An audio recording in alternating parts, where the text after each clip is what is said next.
எனது அன்பு நேயர்களே வணக்கம். பாபு சயின்டிபிக் அஸ்ட்ராலஜி சேனலுக்கு உங்களை அன்போடு வரவேற்கிறேன்.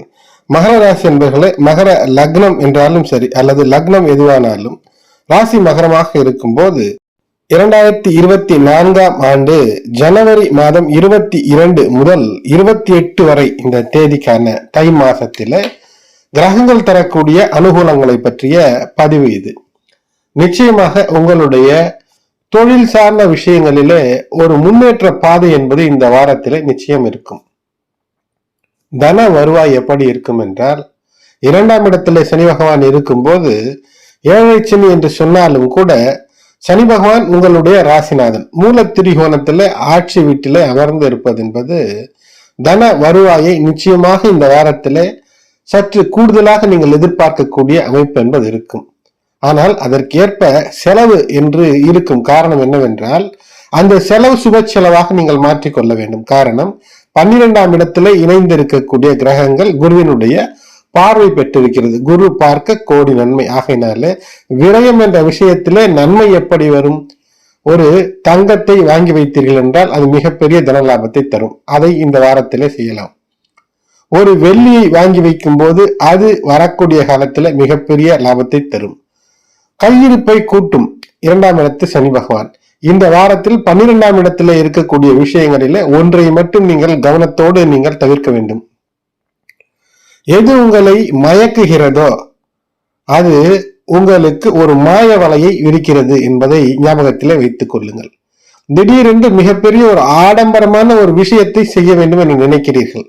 இல்லத்திலே ஒரு சுப நிகழ்ச்சி இருக்கிறது. அது எந்த அளவிற்கு செலவு செய்ய வேண்டுமோ அது செய்யலாம்.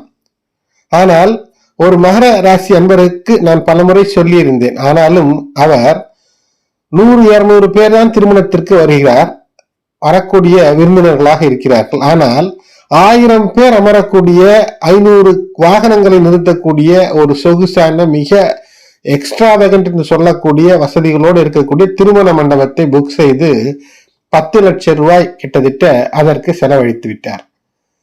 ஆகினாலே சுப விரயம் என்பது சரி, ஆனால் இந்த சுப விரயத்திற்குள் ஒரு விரயத்தை செய்து கொள்கிறார். இது அவருக்கு எந்த வகையிலும் பயன்படாது. ஆகையினாலே சுப விரயங்களிலும் கூட இது போன்ற விரயங்களை தவிர்க்க வேண்டும். அதற்காகத்தான் உதாரணத்திற்கு சொன்னேன். ஆடம்பரத்திற்காக உங்களுடைய கை காசிலே, பெரும்பாலும் அரசியல்வாதிகள் செய்வார்கள், சொந்த கை காசிலே அடுத்தவரிடம் கொடுத்து அவர் பெயரை போட்டு பிட் நோட்டீஸோ அல்லது போஸ்டரோ அடித்து ஒட்டுவது போன்ற விஷயங்களை செய்யாதீர்கள். இந்த வாரம் பொறுத்தவரை இந்த ஜனவரி மாதத்தில் 22 முதல் 28 வரை இருக்கக்கூடிய காலகட்டத்தில் உங்களுடைய உற்றார் உறவினர்கள் எல்லாம் உங்களுக்கு உதவக்கூடிய அமைப்பு என்பது இருக்கிறது. ஆனால் அவர்களையே நம்பி ஒரு விஷயத்திலே சிக்கிக் கொள்ளாதீர்கள். அதன் காரணமாக மனநிலையிலே நாம் எதிர்பார்த்தது நடக்கவில்லை என்ற வருத்தம் வரும். அவர்களை எதிர்பார்க்காமல் ஒரு வேலையை செய்யும் போது அவர்களாகவே உங்களுக்கு உதவிக்கு வரக்கூடிய ஒரு அமைப்பு இருக்கும். அது சிறிய உதவி என்றாலும் உங்களுக்கு மன நிறைவை தரக்கூடியதாக நிச்சயமாக அமையும். இந்த பாதசனி காலத்திலே மாணவர்களுக்கு பொதுவாகவே மகர ராசிக்கு சுமாராகத்தான் இருக்கும். ஒரு நல்ல ஆசிரியனுடைய வழித்துணை அல்லது உங்களுடைய பதில்கள் சரியாக இருக்கிறதா என்று அடிக்கடி நீங்கள் சோதனை செய்து பார்த்து கொள்ள வேண்டும். அப்படி பண்ணால் வெற்றி என்பது இருக்கும். அரசு சார்ந்த வேலை நீங்கள் எதிர்பார்த்தால் அது நிச்சயமாக கிடைக்கக்கூடிய அற்புத வாய்ப்பை இந்த கிரகநிலை தருகிறது. சூரியன் உங்களுடைய ராசியிலேயே இருக்கிறார். அஷ்டமாதிபதி ராசியில் இருக்கும்போது அது கிடைக்குமா? அது கிடைக்கும். கூடுதலாக உங்களை ஒரு விஷயத்தை நோக்கி ஓட வைக்கக்கூடிய அதிகாரத்தோடு அதை எப்படியாவது நாம் பறிக்க வேண்டும் என்று ஒரு உத்வேகத்தை தரக்கூடிய விபரீத ராஜயோகத்தையும் தருகிறது. ஆகையினாலே நீங்கள் எதையுமே சாதிக்க முடியும் என்பதுதான் உண்மை. ஆகையினாலே சாதனை என்பதை மனதிலே வைத்து லட்சியமாக வைத்து நிச்சயமாக நீங்கள் வெற்றி பெறுவது உறுதியாக இருக்கும். திடீர் செலவுகள் ஏற்படக்கூடிய வாரம் இருந்தாலும் கூட அதற்கேற்ற வருமானம் என்பது இருக்கும். உங்களுடைய கேரியர் குரோத் என்பது அருமையாக இருக்கும். அதே சமயத்தில் புதிய கடன் மூலமாக ஏதேனும் ஒரு விஷயத்தை செய்யக்கூடிய அமைப்பு என்பது இருக்கும். அப்படிப்பட்ட விஷயங்களை ஒரு வீட்டு கடனாகவோ அல்லது வாக கடனாகவோ வாங்கி அது சுப விரயமாக மாற்றிக்கொள்ளுங்கள். பெரும்பாலும் யாரோடும் தேவையற்ற வாக்குவாதங்களை தவிர்ப்பது நல்லது. இது பொதுவாகவே நான் தொடர்ந்து சொல்லிக் கொண்டிருக்கின்றேன். தேவையற்ற வாக்குவாதம், தேவையே இல்லாத ஒரு பேச்சு அல்லது வாக்குவாதத்தை தவிர்ப்பது உங்களுடைய மரியாதை அந்தஸ்தை உயர்த்தும். குழந்தைகள் நல்ல மன மகிழ்வோடு இருக்கக்கூடிய அமைப்பை இந்த வாரத்தில் தருகிறது. அதன் மூலமாக உங்களுக்கு சந்தோஷம் ஏற்படும். ஆனால் மாணவர்கள் நிச்சயமாக கல்வியிலே சற்று கூடுதல் அக்கறையோடு இருக்க வேண்டும். உங்களுக்கு உங்களோடு பணிபுரிபவர்கள் அல்லது உங்களுடைய வாழ்க்கை துணையினுடைய நல்ல ஒத்துழைப்பு கிடைக்கக்கூடிய வாரமாக இது அமைகிறது. உடல் நலத்தை பொறுத்தவரை சூரியன் உங்களுடைய ராசியிலேயே அமர்ந்திருக்கக்கூடிய காரணத்தினால் தேவையற்ற கோபங்களையோ தேவையற்ற விஷயங்களையோ உங்களுடைய மனதிலே ஓட்டிக்கொண்டே இருந்தீர்கள் என்றால் அது ஒரு உஷ்ண நிலையை ஏற்படுத்தும். ஆகையினால் தலைவலி போன்ற விஷயங்கள் ஏற்படுவதற்கான வாய்ப்பு இருக்கிறது. பொது இடங்களுக்கு செல்லும் போது மாஸ்க், முகமூடி என்று சொல்கிறார்கள், அல்லது உங்களுடைய முக கவசம் அணிந்து செல்வது என்பது தொற்று நோய்க்கு ஆளாகாமல் தப்பித்துக் கொள்வதற்கு இந்த வாரம் மிக உகந்ததாக இருக்கும். பெண்களாக இருக்கும் பட்சத்திலே உங்களுடைய இரத்தத்தினுடைய அந்த ஹீமோகுளோபின் லெவல் அது குறையாமல் பார்த்து கொள்ள வேண்டிய வாரங்களிலே இது மிக மிக முக்கியமான வாரமாக இருக்கிறது. பீஷ்ம ஏகாதசியை கடந்து பீஷ்ம துவாதசி, அதாவது 22 திங்கட்கிழமையில பீஷ்ம துவாதசி என்பார்கள். அந்த நாளில் கூர்ம துவாதசி என்ற பெயரும் இருக்கிறது. ஏனென்றால் ஆமையானதுதான் பாற்கடலை கடையும் போது அந்த மட்டை தாங்கி பிடித்தது. அதுபோன்று குடும்ப பாரத்தையும் கஷ்டங்களையும் தாங்கி பிடிப்பதற்கு இந்த துவாதசி திங்கட்கிழமையில சோம மிருகசீரிடம் என்று சொல்லக்கூடிய இந்த நாளில நீங்கள் உங்களுடைய வழிபாடு விநாயகரை வழிபட்டு உங்களுடைய இஷ்ட தெய்வத்தை வழிபடுவது என்பது சிறப்பை தரும். தமிழ்நாட்டை பொறுத்தவரை திதி தியாஜம் என்றெல்லாம் இருக்கும். ஆகையினாலே அது ஒரு தனி கணக்கிலே வரும். சோம மிருகசீரிடம் என்ற காரணத்தினால், அதாவது திங்கட்கிழமையிலே வரக்கூடிய மிருகசீரிடம் என்ற காரணத்தினால் புதிதாக முதலிலே இந்த பூலோகத்திலே ஒரு உயிரினத்தை, ஒரு மிருகத்தை படைப்பதற்கு அதனுடைய தலையை, மிருக சீரிடம் தலையை உதயம் செய்ய வைத்த நாளாக இது அமைவது. அதனால்தான் இந்த நாளில பிராண பிரதிஷ்டை என்று சொல்லக்கூடிய சிலை நிறுவும் போது சிறப்பாக இருக்கும் என்று சிலர் திதி குறித்திருக்கிறார்கள்.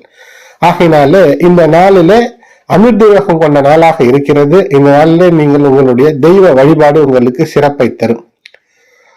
மகராசி அன்பர்களுக்கு 23 ஜனவரி செவ்வாய்க்கிழமை அன்று ருண விமோசன பிரதோஷம். நிச்சயமாக திருவோண நட்சத்திரத்துக்காரர்களும் அவிட்ட நட்சத்திரத்துக்காரர்களும் இதை தவற விடாமல் இந்த நாளில் பிரதோஷ வேளையிலே சிவ வழிபாடு, நந்தி வழிபாடு செய்வது, அதனோடு கூட சிவன் நந்தி, சிவன் தாயார் என்று பார்க்கக்கூடிய அந்த தரிசனம் பெறக்கூடிய அமைப்பு என்பது உங்களுக்கு கடன்களிலிருந்து விடுபடக்கூடிய அமைப்பை ஏற்படுத்தும். 25 ஜனவரி வியாழக்கிழமை பௌர்ணமி. இந்த பௌர்ணமி நாளில மிகப்பெரிய விசேஷங்கள் எல்லாம் இருக்கிறது. ஒன்று, பௌர்ணமி சத்யநாராயண பூஜை போன்ற விரதங்களை மேற்கொண்டு மாலை வேளையில சந்திரனை தரிசித்து விநாயகனை தரிசிப்பதன் மூலமாக குடும்பத்திலே மகிழ்ச்சி ஏற்படும். திருமண காரியங்கள் எல்லாம் சந்தோஷமாக நடக்கும். தைப்பூசம் முருகன் வழிபாடு. மகர ராசிக்காரர்களே இதை நிச்சயமாக மறக்காதீர்கள்.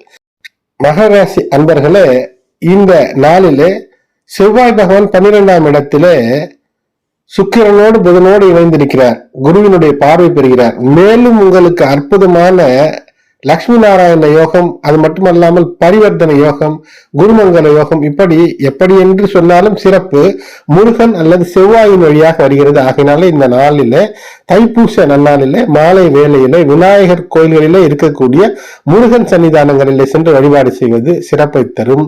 இந்த நாளிலே மேலும் ஒரு சிறப்பு குரு புஷ்ய யோகம் என்ற ஒன்று இருக்கிறது. வடலூரிலே ஜோதி தரிசன நாளாகவும் இருக்கிறது. ஆகையினால மாலை வேளையில இல்லத்திலே இந்த வழிபாடுகள் எல்லாம் முடித்து நெய் தீபம் ஏற்றி வழிபாடு செய்து பாருங்கள். மிகப்பெரிய வெற்றி என்பது நிச்சயமாக கிடைக்கக்கூடிய அமைப்பை நிச்சயம் தரும். 26 ஜனவரி அன்று வெள்ளிக்கிழமை பிரதமை. அந்த நாள் இறைவனை வழிபடுவதற்கு வீட்டிலே தீபம் ஏற்றி வழிபாடு செய்வதற்கு சிறப்பானதாக இருக்கிறது. புனித தலங்கள் அல்லது புனித நீர்நிலைகள் உங்களுடைய வீட்டிற்கு அருகிலே இருந்தால் அதில் நீராடுவது சிறப்பை தரும்.